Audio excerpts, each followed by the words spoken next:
আজকের ভিডিওতে আমরা বাংলা থেকে ইংলিশে ট্রান্সলেশন করব। তো প্রত্যেকটা শব্দের ভেঙে ভেঙে আমরা মানে শিখব।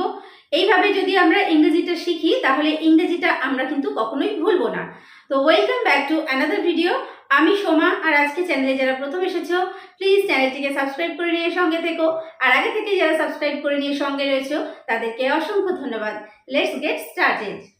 বর্ষা নেমেছে। বর্ষা নেমেছে, বর্ষা ইংলিশ কি? বর্ষা ইংলিশ হচ্ছে মনসুন। তাহলে মনসুন, মনসুন।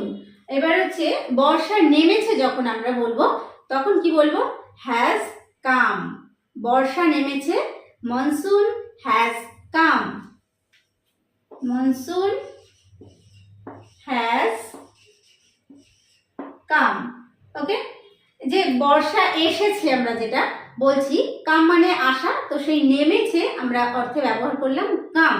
তাহলে বর্ষা নেমেছে বা বর্ষা এসেছে, মনসুন হ্যাজ কাম। গরম আর নেই। গরম আর নেই তার মানে গরম চলে গেছে। গরম আমরা বলবো হিট। দ্য হিট চলে গেছে, ইজ গন। তাহলে গরম হচ্ছে দ্য হিট,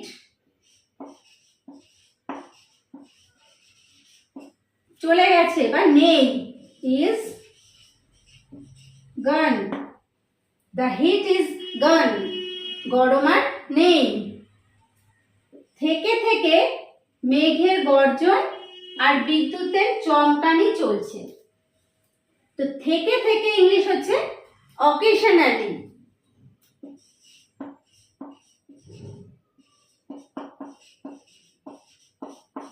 অকেশনালি মানে হচ্ছে থেকে থেকে। অকেশনালি কি চলছে? মেঘের গর্জন, the roar of thunder. Roar মানে হচ্ছে গর্জন। অকেশনালি দ্য রোর অফ কিসের? মেঘের, thunder. The roar of thunder. আর কি চলছে? আর বিদ্যুতের চমকানি, অ্যান্ড এবং কি? চমকানি হচ্ছে ফ্ল্যাশ, অ্যান্ড দ্য ফ্ল্যাশ কিসের? বিদ্যুতের, of lightning.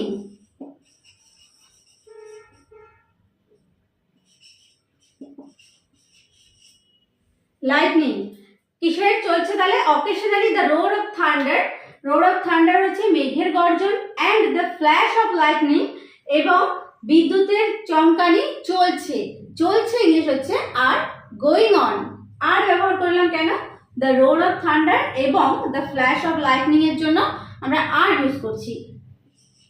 Are going on মানে চলছে।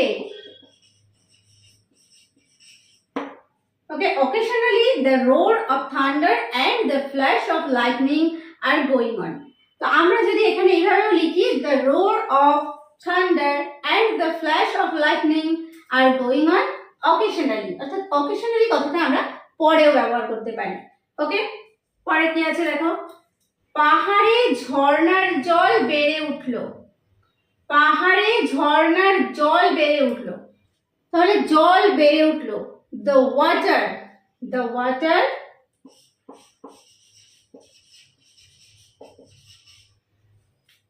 The water has increased.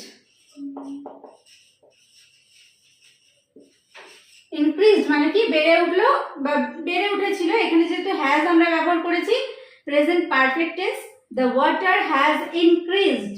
কোথায়? ঝর্ণার, increased in the fountains। fountains মানে ঝর্ণায়, of the hills পাহাড়ের,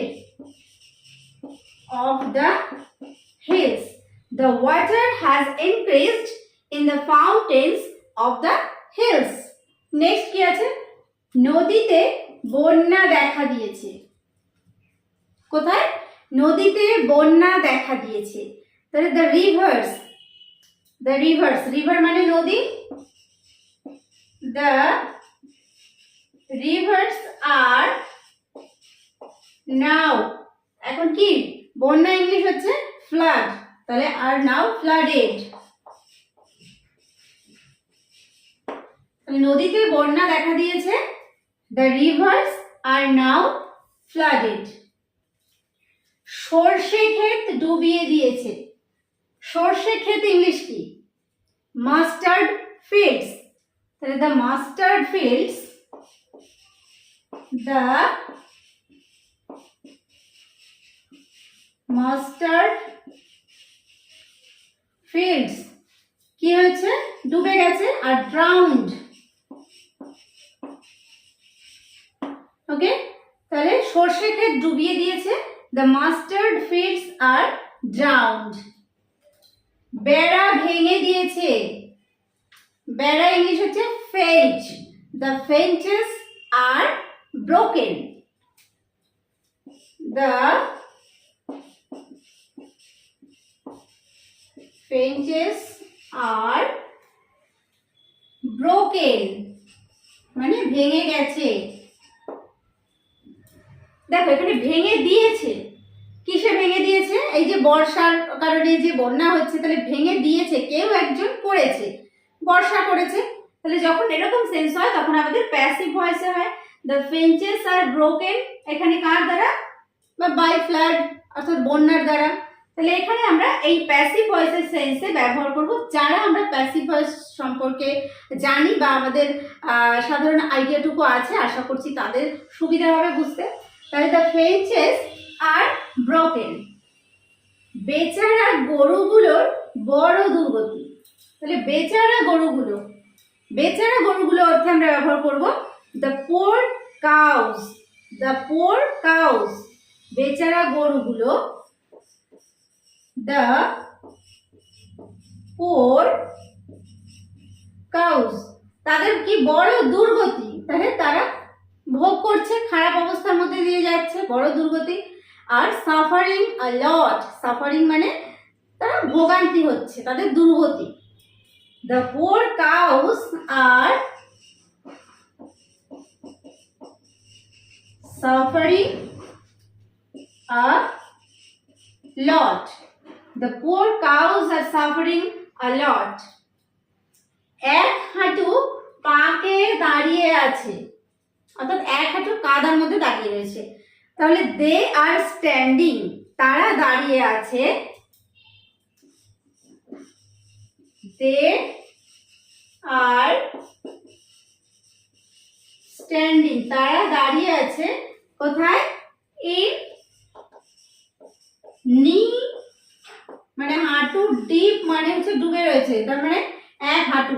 তাহলে they are standing in knee deep, কোথায়? কাদায়, mud. They are standing in knee deep mud. Okay, তাহলে পুরোটা কি হলো? Monsoon has come, the heat is gone, occasionally the roar of thunder and the flash of lightning are going on. The water has increased in the fountains of the hills. The rivers are now flooded. The mustard fields are drowned. The fences are broken. The poor cows are suffering a lot. They are standing in knee deep mud. তাহলে বোঝা গেল পুরো প্যাসেজটা। নিজেরা একবার দেখে নিয়ে practice করলে আশা করছি অনেকটাই ইংলিশ আমাদের ইমপ্রুভমেন্ট হবে। তাহলে আজকের ভিডিওতে আমরা ছোট্ট একটা প্যাসেজের বাংলা থেকে ইংরেজিতে অনুবাদ করলাম বা ট্রান্সলেশন করলাম। ভিডিওটি যদি হেল্পফুল হয়ে থাকে অবশ্যই একটা কমেন্ট করে জানাতে ভুলো না, বন্ধুদের মাঝে শেয়ার করে দিও যাতে তাদেরও হেল্প হয়। আর আজকের ভিডিওটি এই পর্যন্তই। ভিডিওটি শেষ পর্যন্ত দেখার জন্য প্রত্যেককে থ্যাংক ইউ। দেখা হবে নেক্সট ভিডিওতে।